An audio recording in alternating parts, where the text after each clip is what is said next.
الرحمن الرحیم۔ رمضان المبارک کے 4 درسوں میں شرک کی مذمت، شرک کی حقیقت اور مشرکین مکہ اور امام الانبیاء سرور کائنات حضرت سیدنا محمد الرسول اللہ صلی اللہ علیہ وسلم کے مابین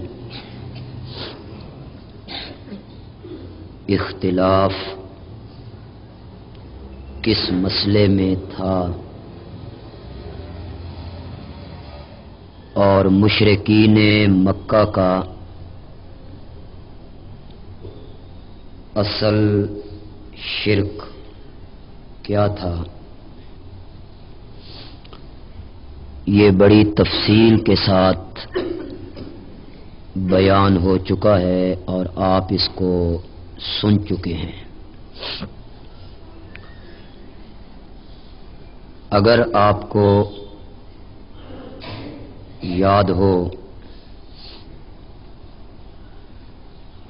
رمضان المبارک کے آخری درس میں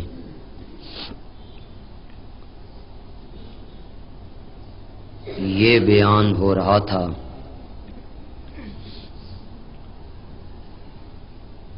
کہ مشرکین مکہ کو آپ سے اختلاف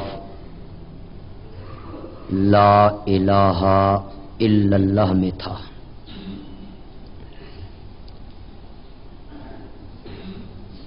وہ کہتے تھے اجعل الآلہۃ الہا واحدا، کہ یہ عجیب آدمی ہے، اس نے بہت سے الہوں کا ایک الہ بنا دیا۔ ان ھذا لشیء عجاب، یہ تو بڑی عجیب بات ہے اور ہم نے اس سے پہلے ایسی بات کسی سے بھی نہیں سنی۔ یعنی انہیں اللہ کے الہ ماننے میں اختلاف نہیں تھا، اختلاف یہ تھا کہ لا الہ، وہ کہتے تھے کہ اللہ بھی الہ ہے اور اللہ سے نیچے نیچے جن کو ہم پکارتے ہیں یہ بھی الہ ہے۔ قرآن پاک کا اگر دقیق نظر سے اور بڑے غور و فکر سے مطالعہ کریں تو یہ چیز بالکل واضح ہو کے سامنے آتی ہے کہ قرآن نے عبادت کی 2 قسموں کو بیان کرنے پہ بہت زور دیا ہے۔ بار بار اسے اللہ بہت بیان کرتے ہیں 2 چیزوں کو۔ پہلی چیز جس کو اللہ قرآن میں بہت زیادہ بیان کرتے ہیں وہ ہے اللہ کو پکارنا۔ اس سے مدد کا مانگنا، اور حاجات میں اور مصائب میں اور بلیات میں اور دکھوں میں اس کے سامنے گڑ گڑانا۔ اس مسئلے کو اللہ نے قرآن میں انداز بدل بدل کے، مثالیں دے دے کے اور اس پر دلائل کی بارش برسا کے اللہ نے اس مسئلے کو بیان کیا ہے کہ پکار کے لائق صرف ہو، بہت زور دیا گیا اس پر۔ حامیم مومن میں اللہ نے اس مسئلے کو بیان کرنے کے لیے بڑی لمبی تمہید باندھی۔ 24ویں پارے میں ہے یہ سورت حامیم مومن، بڑی طویل تمہید باندھی اللہ نے۔ پہلے اپنی قدرتوں کا ذکر کیا، بتانا یہ چاہتے تھے کہ جو مسئلہ میں بیان کر رہا ہوں اس کو معمولی نہ سمجھنا۔ ایک عام بادشاہ کا آرڈر اور حکم پیٹھ پیچھے پھینکنے کے لائق نہیں ہوتا، اور بادشاہ کا خط تیرے نام آئے تو ساری دنیا کو دکھاتا پھرتا ہے۔ اللہ نے پہلے حامیم مومن میں لمبی تمہید باندھی کہ جو حکم تجھے دے رہا ہے وہ شہنشاہوں کا بھی شہنشاہ ہے۔ یہ آپ پڑھیں گھر میں جا کے سورت حامیم مومن 24ویں پارے میں، ابتدا ہی میں اللہ نے اپنی صفات کے تذکرے شروع کیے۔ میں کون ہوں اس کو معمولی نہ سمجھنا جو حکم میں تمہیں دے رہا ہوں۔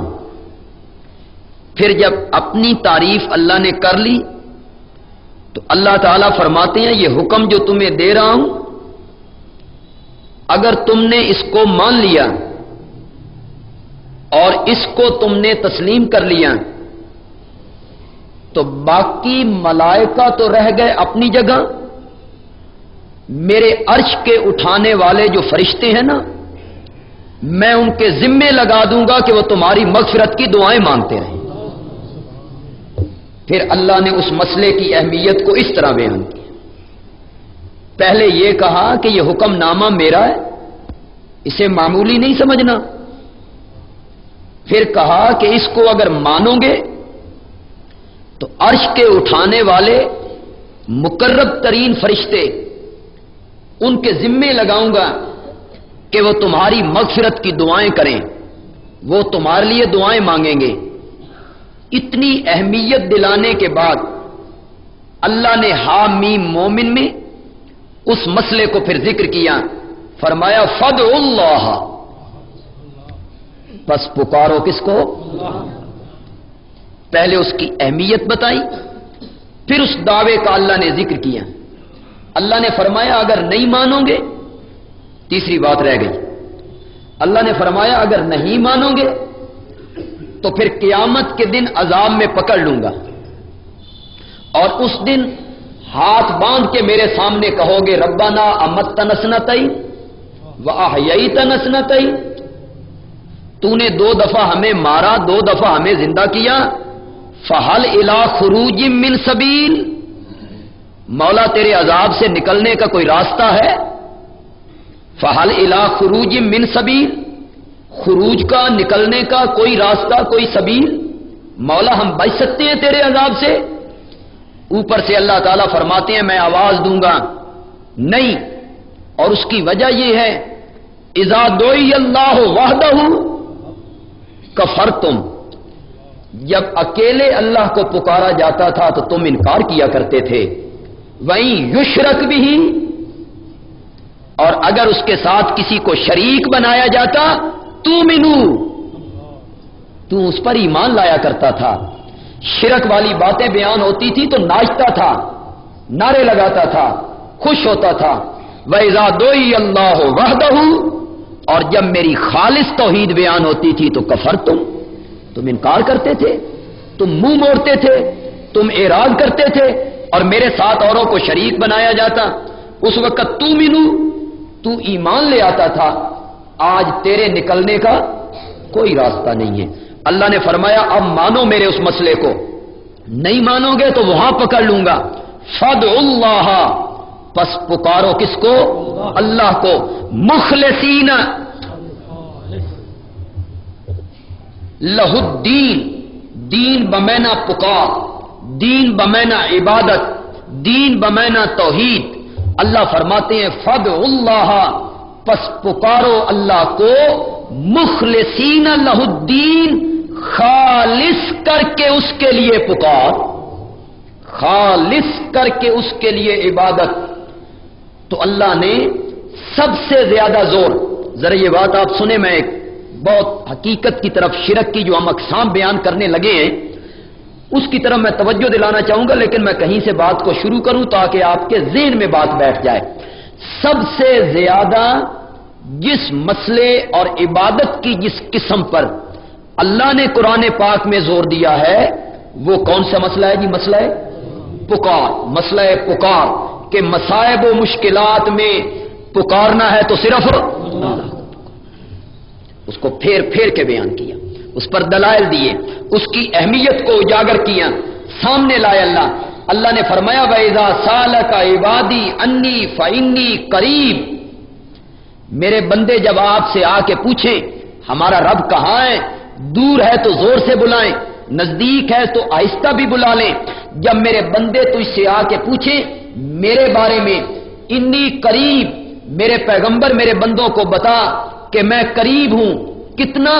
نحن اقرب الیہ من حبل الورید، تیری شاہ رگ اتنی قریب نہیں، تیری رگ حیات اتنی قریب نہیں، تیری روح اتنی قریب نہیں، تیری جان اتنی قریب نہیں جتنا میں تیرے قریب ہوں۔ اجیب دعوت الداعی اذا دعان، جب بھی کوئی پکارنے والا مجھے پکارتا ہے میں اس کی پکار کو سن کے جواب بھی دیا کرتا ہوں۔ اللہ نے اس مسئلے کو بہت زیادہ بیان کیا، اجیب دعوت الداعی اذا دعان۔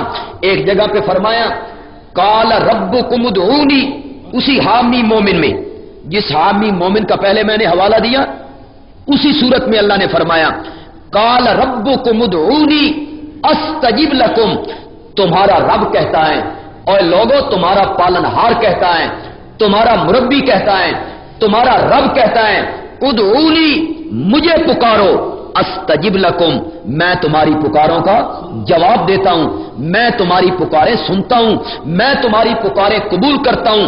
ان الذین یستکبرون عن عبادتی سیدخلون جہنم داخرین، جو لوگ میری عبادت سے تکبر کرتے ہیں، ذرا توجہ کیجئے، یہاں ایک اور بات بھی سمجھا دوں آپ کو، جو پہلے ہمارے درس سننے والے لوگ ہیں ان کے تو ذہن میں ہوگا، نئے لوگوں کے ذہن میں یہ بات آ جائے۔ قال ربکم ادعونی، تمہارا رب کہتا ہے مجھے پکارو، ادعونی ادعونی، مجھے پکارو، میں تمہاری پکاروں کا جواب دیتا ہوں۔ آگے فرمایا ان الذین یستکبرون عن دعائی، نہیں کہا جو میری پکار سے اعراض کرتے ہیں، جو میری پکار سے منہ موڑتے ہیں میں ان کو جہنم میں داخل کروں گا۔ کہنا تو یہ چاہیے تھا اللہ کو، اس لیے کہ آیت کے پہلے حصے میں پکار کا ذکر تھا، قال ربکم ادعونی، مجھے پکارو، مجھ سے دعائیں مانگو، حاجتوں میں مجھے امداد کے لیے پکارو۔ آگے کہنا چاہیے تھا جو میری پکار سے منہ موڑے گا میں اس کو جہنم میں داخل کر دوں گا، لیکن نہیں، آیت کے اگلے حصے میں کہا ان الذین یستکبرون عن عبادتی، عن عبادتی، جو میری عبادت سے منہ موڑے گا میں اس کو جہنم میں داخل کر دوں گا۔ آیت کے پہلے حصے میں دعا پکار کا ذکر، آیت کے آخری حصے میں عبادت کا ذکر کر کے اللہ بتانا چاہتے ہیں اوے لوگوں، غائبانہ پکارنا عبادت ہوتا ہے، غائبانہ پکارنا کیا ہوتا ہے؟ عبادت ہوتا ہے۔ لوگ سمجھتے ہیں عبادت نام ہے دو اللہ ماننے کا، عبادت نام ہے نماز پڑھنے کا، عبادت نام ہے سجدہ کرنے کا، عبادت نام ہے رکوع کرنے کا، عبادت نام ہے طواف کرنے کا، عبادت نام ہے صفا مروہ کے درمیان سعی کرنے کا، عبادت نام ہے زکات دینے کا، عبادت نام ہے روزے رکھنے کا، عبادت نام ہے جانور کے گلے پہ چھری چلانے کا۔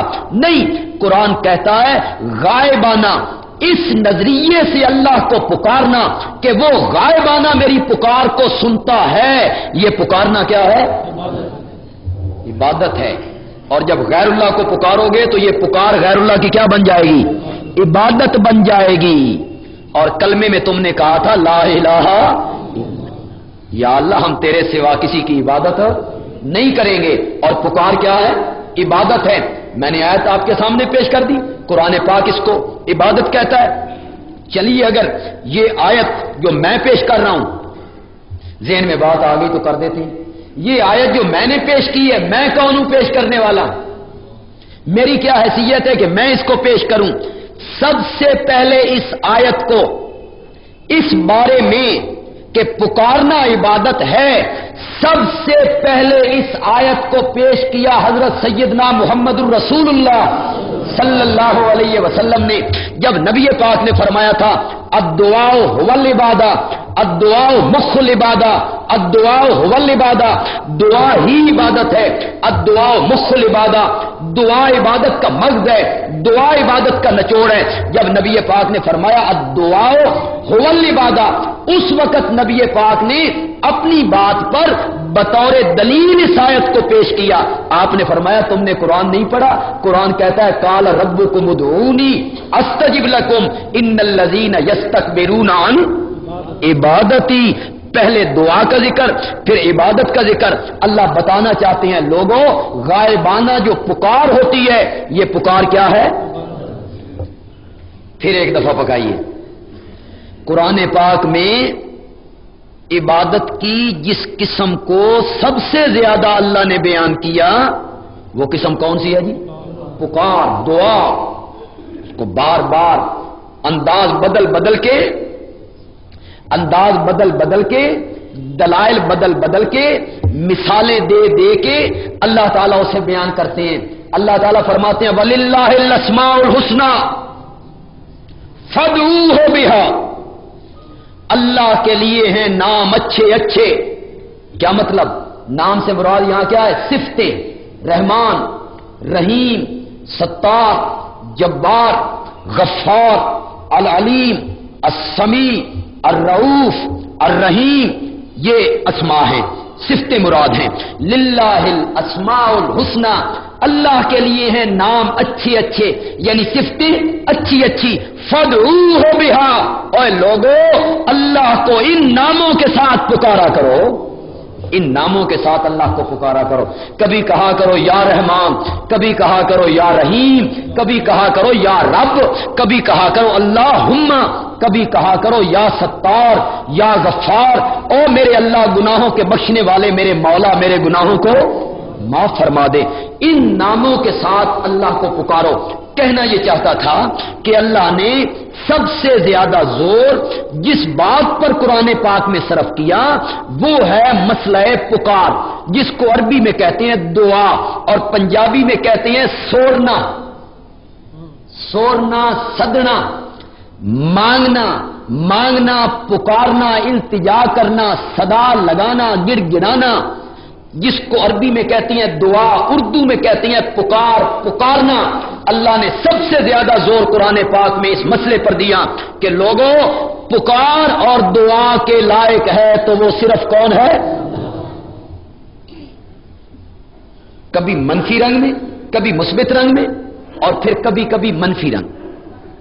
کبھی اللہ نے منفی رنگ اپنا لیا، یعنی مجھے پکارو، کبھی تو یہ کہا خالص مجھے پکارو، کبھی یہ کہا، اور کبھی کہا میرے سوا کسی کو۔ دیکھیے میرا آپ پہ کیا لکھا ہوا ہے، ان المساجد للہ، ان المساجد للہ، بے شک مسجدیں کس کی ہیں؟ فلا تدعوا،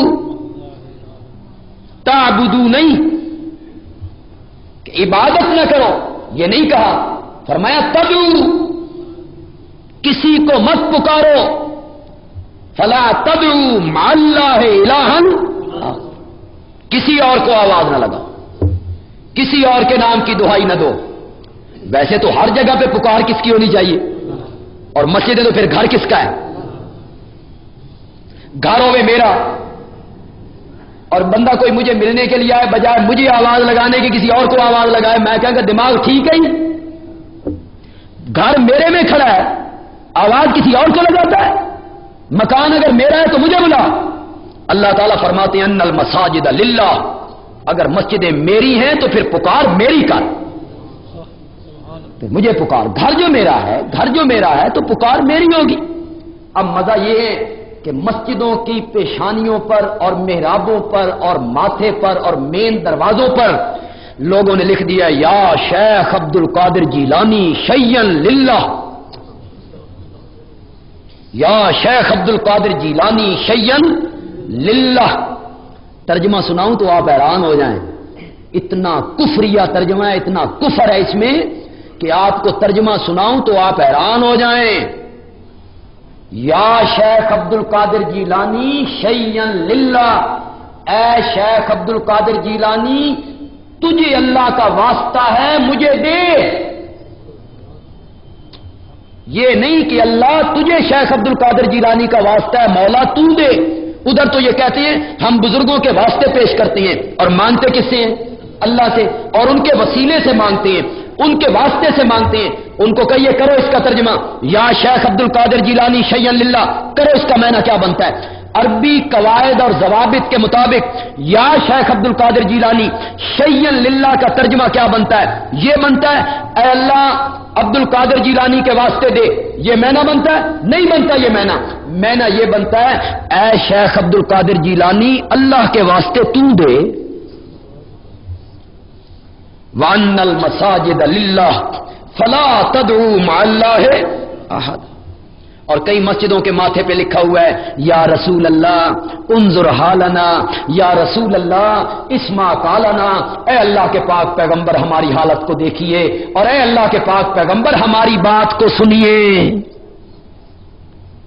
مسجدیں اللہ کی اس میں پکار اوروں کی، مسجدیں اللہ کی اس میں دہائیاں اوروں کی، مسجدیں اللہ کی اس میں صدائیں اوروں کی، مسجدیں اللہ کی اس میں پکار اوروں کی۔ یا رسول اللہ انظر حالنا، یا رسول اللہ اسمع قالنا۔ گھر اللہ کا اور مدد کے لیے پکار غیر اللہ کی، اللہ کے سوا انبیاء کی، اولیاء کی۔ اللہ نے دونوں رنگ استعمال کیے قرآن پاک میں، مثبت رنگ میں کہ پکار کے لائق کون ہے؟ اللہ، اور کبھی کبھی منفی رنگ میں کہ لوگوں میرے سوا کسی اور کو مت۔ ایک جگہ دیکھیے، میں نے بہت سے حوالے آپ کو دے دیے، ایک جگہ دیکھیے سورت کا نام ہے سورت یونس، صفحہ نمبر 199 نکالیے جی، 11واں پارہ ہے اور سورت کا نام ہے سورت یونس، اور بالکل صفحے کی آخری لائن پہ آ جائیے جی، آیت نمبر ہے 106۔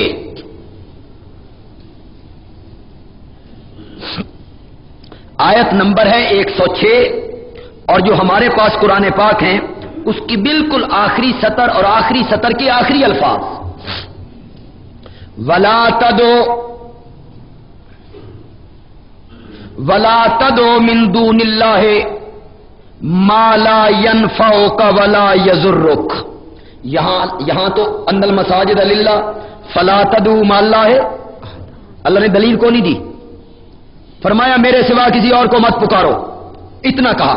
یہاں اللہ نے ایک دکھتی رگ پہ بھی ہاتھ رکھا، بے کوئی عقل بھورا جتنا بھی ہوا نا دماغ میں تو بات سمجھ آ جائے گی۔ ولا تدعو، مت پکار۔ اور مزے کی بات یہ ہے کہ پچھلی ایتوں میں دیکھیے گا جہاں رکوع ختم ہو رہا ہے، آیت نمبر 104 پہ چلے جائیے، کل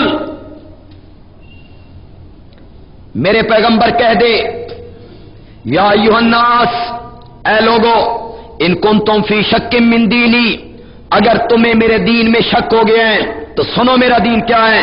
فلا اعبد الذین، میں عبادت نہیں کرتا ان کی، تعبدون من دون اللہ، جن کی تم اللہ کے سوا عبادت کرتے ہو، ولیکن اعبد اللہ، لیکن میں تو عبادت کرتا ہوں اللہ کی، الذی یتوفاکم، جو تمہیں موت دیتا ہے۔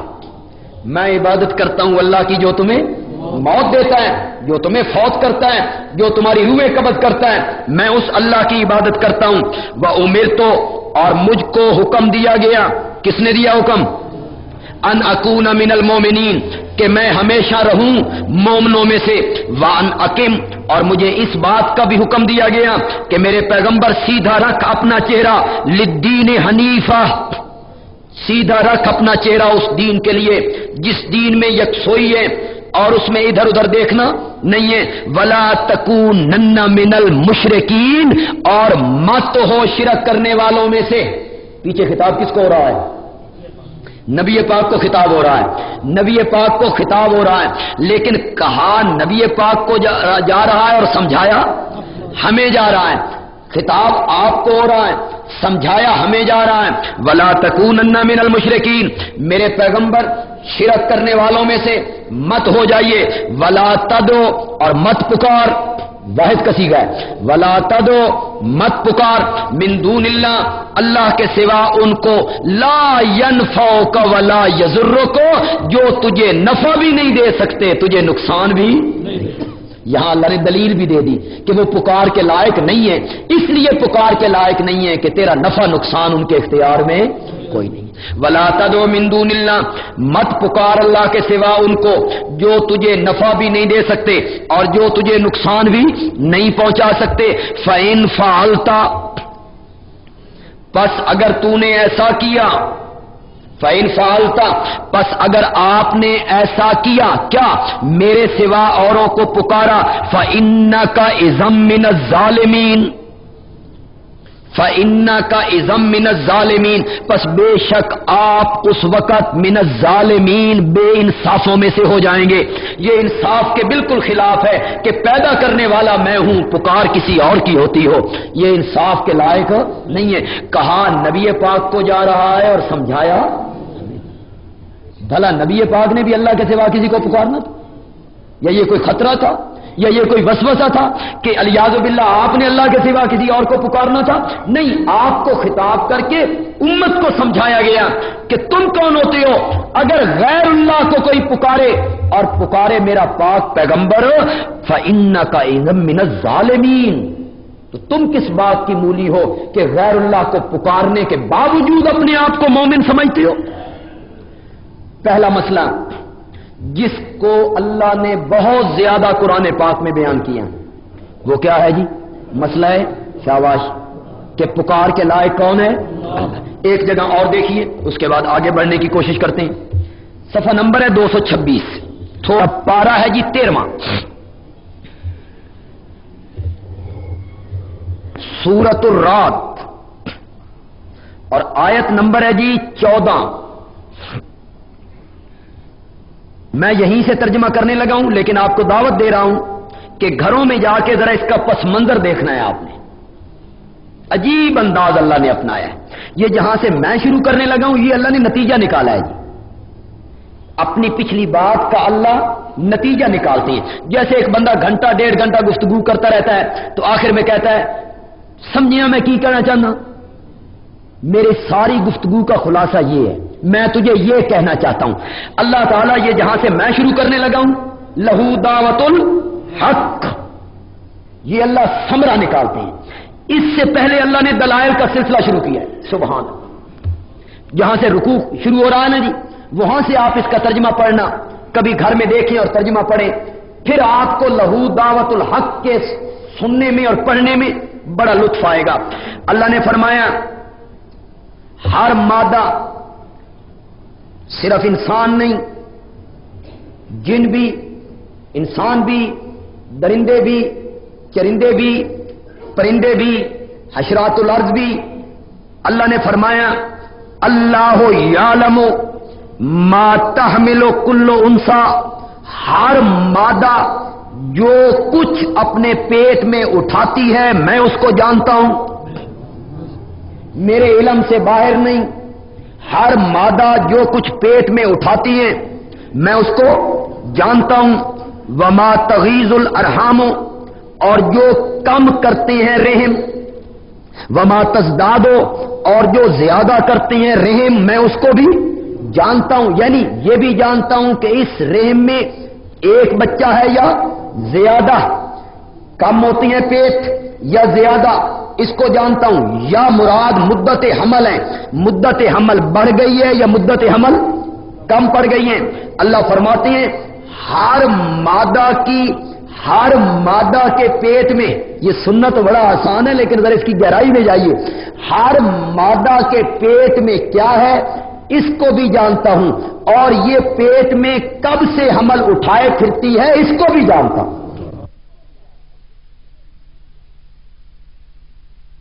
کل شیء عندہ بمقدار، ہر چیز اللہ کے ہاں اندازے سے ہے، ہر چیز کا ہم نے اندازہ مقرر کر رکھا ہے۔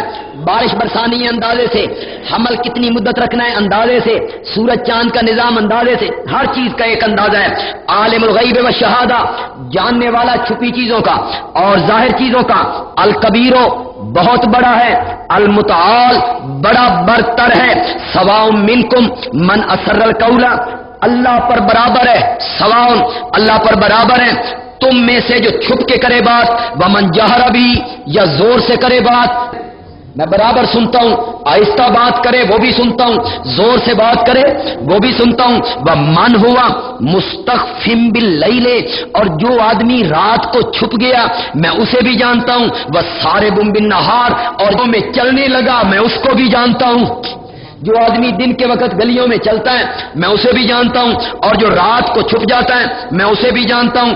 لہو معقبات، میرے لیے میں نے کچھ نگہبان مقرر کر رکھے ہیں جو لوگوں کے آگے پیچھے پھرتے ہیں، مراد فرشتے ہیں، مراد فرشتے ہیں، وہ حفاظت کر رہے ہیں، یحفظونہ، وہ لوگوں کی حفاظت کرتے ہیں، من امر اللہ، کس کے حکم سے؟ اللہ کے حکم سے لوگوں کی حفاظتیں کر رہے ہیں، وہ فرشتے بھی مقرر ہیں۔ یہ ساری چیزیں اللہ بیان کر رہے ہیں۔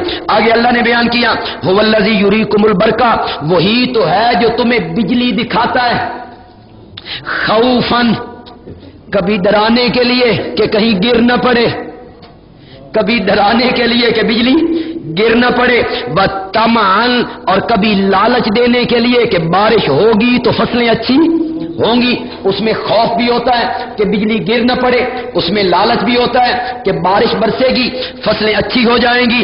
اللہ تعالیٰ فرماتے ہیں وَيُنشِئُ السَّحَابَ الثِّقَالَ، بڑے بھاری بھاری بادلوں کو اللہ اٹھا کے لاتا ہے۔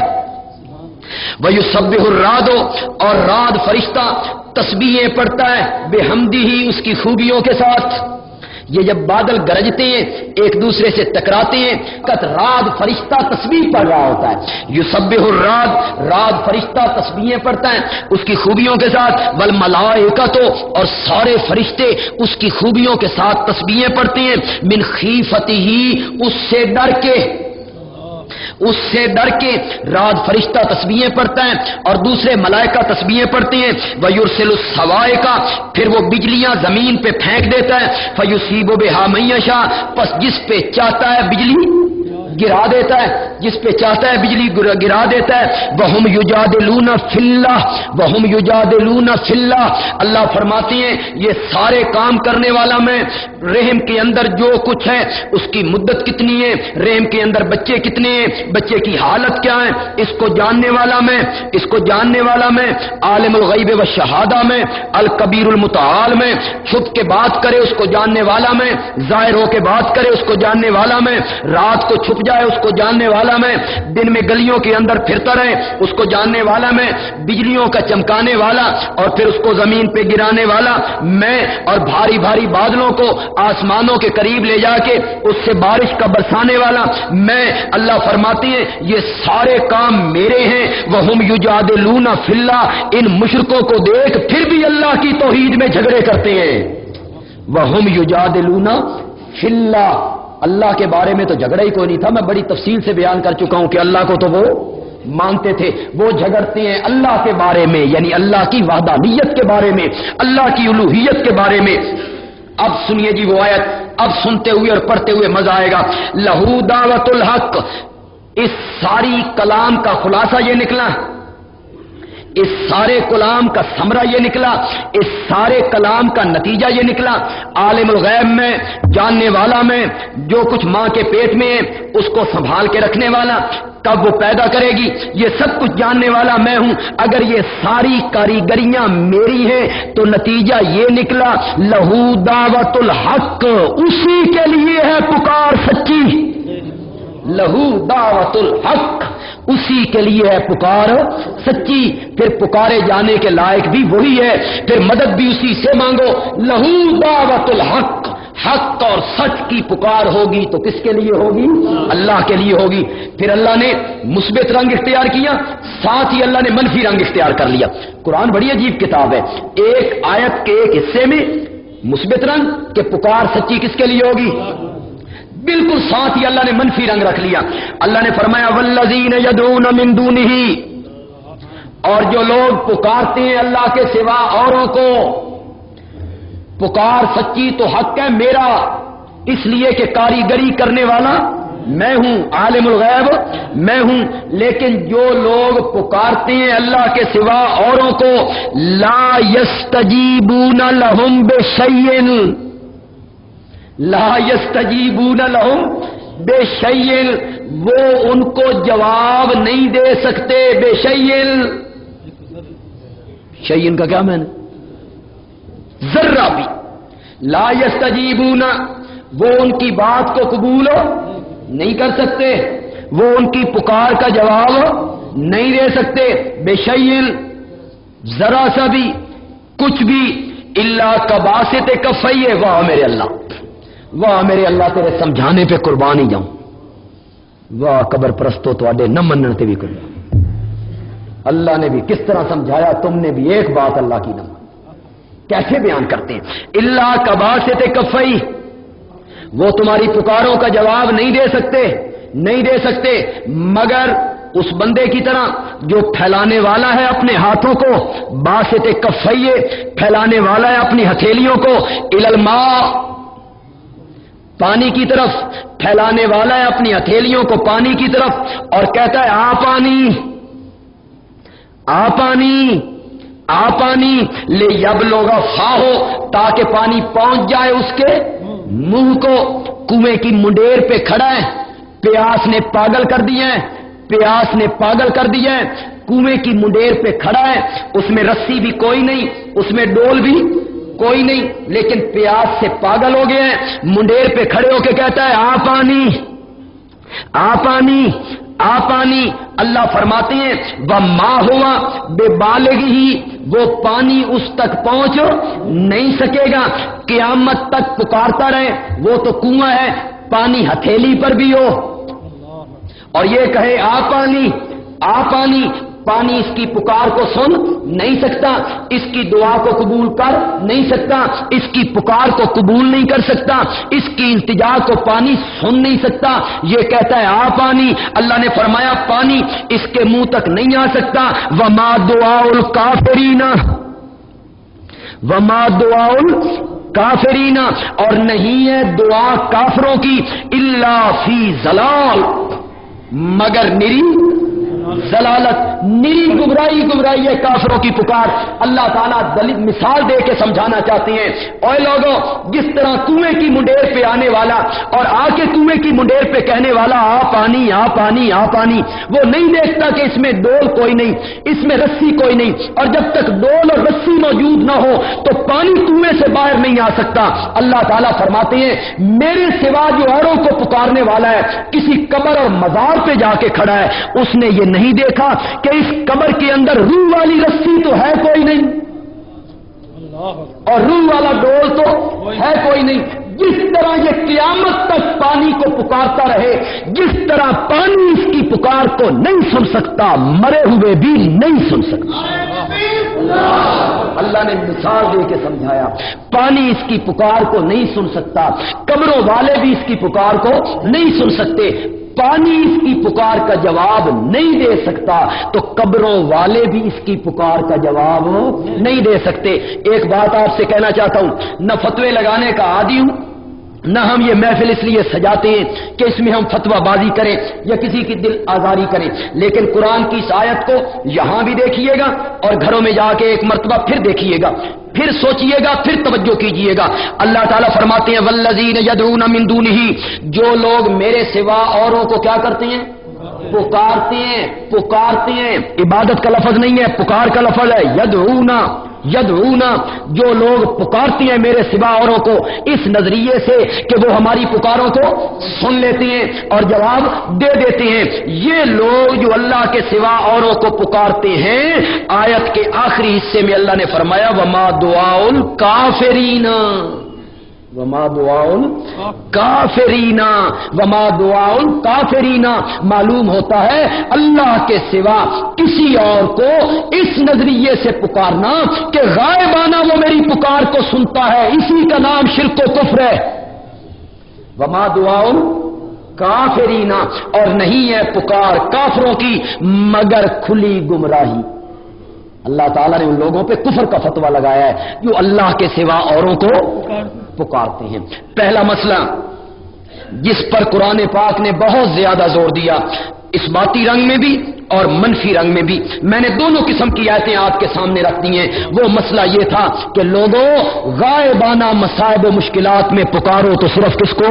اللہ کو، اور میرے سوا کسی کو نہ پکارو، اس لیے کہ ان کے اختیار میں نفع نقصان کوئی نہیں، اس لیے کہ وہ تمہاری پکارے سن نہیں سکتے۔ یہ پہلا مسئلہ ہے جس کو قرآن نے بہت زیادہ بیان کیا۔ اور دوسرا مسئلہ، دوسری عبادت کی قسم یا دوسرا مسئلہ جس کو قرآن پاک نے بہت زیادہ بیان کیا، وہ یہ ہے کہ لوگوں جو مال میں نے تمہیں دیا ہے، جو دولت میں نے تمہیں دی ہے، جو کھیتی باڑی میں نے تمہیں دی ہے، جو زمین میں نے تمہیں دی ہے، جو باغات میں نے تمہیں دیے ہیں، اور جو اناج اور غلہ زمینوں سے کاٹ کے اپنے گھروں میں لے آتے ہو، اور جو چوپائے میں نے بنائے ہیں اور میں نے تمہیں چوپائے دیے ہیں، اور لوگوں اپنے چوپایوں میں، اپنی کھیتی باڑی میں، اپنے غلے میں، اپنے اناج میں، اپنے مال تجارت میں، اپنی دنیا اور دولت میں نظر و نیاز دینی ہے تو صرف کس کی؟ یہ دوسرا مسئلہ ہے جس کو قرآن زیادہ بیان کرتا ہے کہ مال میں نے دیا ہے، اس کو خرچ بھی میرے رستے میں کر، زکات میرے رستے میں دے، فطرانہ ادا کر، عشر ادا کر، اس میں سے صدقات نکال، اس میں ہم نے حق رکھا ہے غریبوں کا، مسکینوں کا، یتیموں کا، مال میں نے دیا ہے، مال خرچ بھی میرے نام پہ ہوگا، نظر و نیاز دینی ہے تو میرے نام پر، منت ماننی ہے تو منت کس کے نام کی ماننی ہے؟ اللہ کے نام کی ماننی ہے، نظر و نیاز دینی ہے تو کس کے نام کی دینی ہے؟ مائی مریم کی والدہ نے جب نظر مانی، سورت آل عمران ہے، سورت آل عمران میں اللہ نے ذکر کیا مائی مریم کی والدہ اور حضرت عیسیٰ علیہ السلام کی نانی جب مریم ان کے پیٹ میں آئیں تو وہ کہتی ہیں ربے انی نظرت لکا، ربے اے میرے رب، انی نظرت، میں نے نظر مانی ہے، لکا کس کے لیے؟ تیرے لیے۔ معلوم ہوتا ہے نظر ماننی ہے تو کس کے لیے؟ اللہ کے لیے۔ بطور نیاز کوئی چیز پکانی ہے تو کس کے لیے؟ اللہ کے لیے۔ کوئی دیگ نیاز کے طور پہ اتارنی ہے تو کس کے لیے؟ اللہ کے لیے۔ نظر دینی ہے، جانور میں سے حصہ نکالنا ہے، کھیتی باڑی میں سے حصہ نکالنا ہے تو صرف اور صرف کس کے نام پہ؟ غیر اللہ کے نام پر نظر نہیں دینی۔ اس کو قرآن نے کیا قرار دیا؟ حرام، شرک، فسق اور شرک قرار دیا۔ حدیث میں آتا ہے دو آدمی گزر رہے تھے، امام الانبیاء سرور کائنات حضرت محمد الرسول اللہ صلی اللہ علیہ وسلم نے فرمایا دو آدمی ایک جگہ پہ گزر رہے تھے، ایک گاؤں کے قریب سے گزرے، ان گاؤں والوں کا ایک بت تھا جس بت کی وہ عبادت کرتے تھے، پوجا پاٹ کرتے تھے، نظر و نیاز چڑھاتے تھے وہ گاؤں والے۔ وہ دو آدمی اس گاؤں کے قریب سے گزرے، گاؤں والوں نے پکڑ لیا اور گاؤں والوں کہنے لگے ہمارا قانون ہے کہ ہم کسی بندے کو اس گاؤں کے قریب سے نہیں گزرنے دیتے جب تک وہ بطور نظر و نیاز اس بت پر کوئی چیز نہ چڑھائے، لہذا تمہیں بھی اس بت پر نظر و نیاز کے طور پر کوئی چیز دینی ہوگی، تب تمہاری جان چھوٹے گی۔ چنانچہ ان میں سے نبی پاک صلی اللہ علیہ وسلم نے فرمایا، ان میں سے ایک آدمی کو انہوں نے کہا چڑھا بطور نظر و نیاز کوئی پیسہ، کوئی کپڑا، کوئی چیز نیاز کے طور پہ دے۔ اس نے کہا میرے پاس کوئی چیز نہیں ہے، کوئی پیسہ، کوئی کپڑا، کوئی چیز نہیں ہے، میں کیا نظر و نیاز اس پر چڑھاؤں؟ تو گاؤں کے لوگ کہنے لگے اس کے سوا جان نہیں چھوٹے گی، چاہے ایک مکھی کو پکڑ کے بطور نیاز اس پر چڑھا دو، بطور نظر چڑھا دو۔ اس بندے نے ایک مکھی کو پکڑ کر بطور نیاز اس پر چڑھا دیا۔ نبی پاک نے فرمایا اس کی وجہ سے اللہ نے اس بندے پر جہنم واجب کر دی، اس کو جہنم میں ڈال دو، اس نے غیر اللہ کی نیاز دی ہے۔ ایک مکھی اس وجہ سے جہنم میں ڈالا، ذہن میں رکھیے، اس وجہ سے اللہ نے اس کو کہاں ڈال دیا؟ معلوم ہوتا ہے بندہ مومن تھا، ورنہ اگر بندہ کافر ہوتا تو اس وجہ سے کیوں ڈالنا تھا؟ وہ تو کفر کی وجہ سے ویسے ہی جہنمی تھا۔ لیکن جب نبی پاک کہتے ہیں کہ اس کو اللہ نے جہنم میں کس وجہ سے ڈالا؟ اس وجہ سے ڈالا کہ اس نے بطور نیاز ایک مکھی غیر اللہ کے لیے اس نے بطور نیاز چڑھائی ہے، اللہ نے اس کو جہنم میں ڈال دیا۔ دوسرے بندے کو انہوں نے کہا کہ تو بھی ایک نیاز یا کوئی چیز بطور نظر و نیاز اس بت پر غیر اللہ کے نام پر دے۔ اس نے کہا مال دیا اللہ نے ہے، دوں گا بھی اسی کے نام پر، میں نہیں چڑھاؤں گا۔ انہوں نے کہا مار دیں گے، اس نے کہا مار دو، میں غیر اللہ کی نظر و نیاز نہیں دوں گا۔ قتل کرتے ہو قتل کر دو، میں نیاز اور نظر نہیں چڑھاؤں گا۔ چنانچہ ان لوگوں نے اس بندے کو اس وجہ سے جب قتل کیا، اللہ تعالیٰ نے اس بندے کو جنت میں پہنچا دیا۔ یہ نبی پاک کی حدیث ہے۔ تو غیر اللہ کی نیاز ایک مکھی کو پکڑ کے بت پہ چڑھانے والا جہنم کا مستحق ہو گیا۔ اور تاجروں، دکانداروں، بڑے بڑے لوگ منگتے تمہاری دکان پہ آتے ہیں، اللہ رسول دے نام دا سوال ہے، اللہ سے پنجتن پاک دے نام دا سوال ہے، نظر اللہ نیاز حسین، وہ مانگتا ہے نظر اللہ نیاز حسین، نیاز حسین کے نام پہ مانگتا ہے۔ اگر آپ نے 4 آنے اٹھا کر اس کو دے دیے، یہ غیر اللہ کی نیاز دی آپ نے، یہ غیر اللہ کی آپ نے نیاز دی، اس نے مانگا تھا غیر اللہ کے نام پر، اللہ رسول دے نام تے سوال ہے، آپ نے پیسے اٹھا کر اس کو دے دیے، یہ غیر اللہ کی نیاز ہے۔ جب تک اللہ سے معافی نہیں مانگو گے اللہ معاف نہیں کرے گا، اور یہ شرک ہوگا، اسی کا نام شرک ہے۔ اگر ایک مکھی چڑھانے سے بندہ جہنمی ہو سکتا ہے تو غیر اللہ کے نام پر رقم دینے سے بھی بندہ جہنم کا مستحق ہو جاتا ہے۔ لہذا دوسرا مسئلہ جس پر سب سے زیادہ زور دیا قرآن پاک نے وہ یہ تھا کہ لوگوں مال میں نے دیا ہے، اس کو تقسیم بھی میرے نام پہ کرو، نظر و نیاز میرے نام کی دو، منت میرے نام کی مانو، میرے سوا کسی کے نام کی نظر و نیاز نہ دو۔ میں اس پر زیادہ بحث نہیں کرنا چاہتا، اس لیے کہ جب ہم صورتوں کے خلاصے بیان کر رہے ہیں، سورت فاتحہ، بقرہ، آل عمران، 3 صورتوں کے ہم خلاصے بیان کر چکے ہیں۔ انشاءاللہ یہ شرک والا مضمون ختم ہوتا ہے، اس کے بعد ہم سورت نساء شروع کریں گے۔ اس کے بعد جب سورت مائدہ آئے گی نا، مائدہ اور انعام میں سوائے اس کے ہے ہی کچھ نہیں کہ خرچ کرو تو کس کے نام پہ، وہاں بڑی تفصیل ہوگی اس کی، وہاں بڑی تفصیل سے ہم اس مضمون کو ذکر کریں گے کہ مالی عبادت اللہ کے لیے ہونی ہے، نظر و نیاز اللہ کے لیے ہونی ہے۔ اب ذہن میں رکھیے گا، شرک کی ایک قسم کیا ہے؟ شرک فی الدعاء، شاباش، شرک کی ایک قسم کیا ہے؟ شرک فی الدعاء۔ کس میں شرک؟ پکار میں شرک، کہ پکارنا ہے تو خالص کس کو؟ اللہ کے سوا کسی اور کو غائبانہ پکارے گا تو یہ شرک ہو جائے گا۔ اور اس کو کون سا شرک کہیں گے؟ شرک فی الدعاء، شرک فی الدعاء۔ اور نظر و نیاز دینی ہے تو کس کے نام کی؟ اور اگر اللہ کے سوا کسی اور کے نام کی نظر و نیاز دے گا تو یہ شرک مالی بن جائے گا۔ اس کا نام کیا ہوگا؟ شرک مالی، یعنی مال کے اندر شرک کرنا، نظر و نیاز میں شرک کرنا، غیر اللہ کے نام پہ نظر و نیاز دینا، شرک فی الدعاء اور شرک مالی، یہ دونوں نہیں کرنے ہیں۔ اور دعا کرنی ہے تو کس سے؟ اور مال خرچ کرنا ہے تو کس کے لیے؟ اگلے درس کی تمیز صرف باندھ دیتا ہوں، اس کے بعد ختم کرتے ہیں۔ اور یہ بات جو میں اب بیان کرنے لگا ہوں اس کو ذرا آپ بہت توجہ سے سنیں گے، بہت مختصر سی بات ہوگی لیکن توجہ آپ کی درکار ہوگی۔ غیر اللہ کی پکار کا شرک اور غیر اللہ کے نام کی نظر و نیاز کا شرک، یہ دونوں شرک ہے نا. غیر اللہ کی نظر و نیاز دینا کیا ہوگا؟ شرک. غیر اللہ کو غائبانہ پکارنا کیا ہوگا؟ شرک.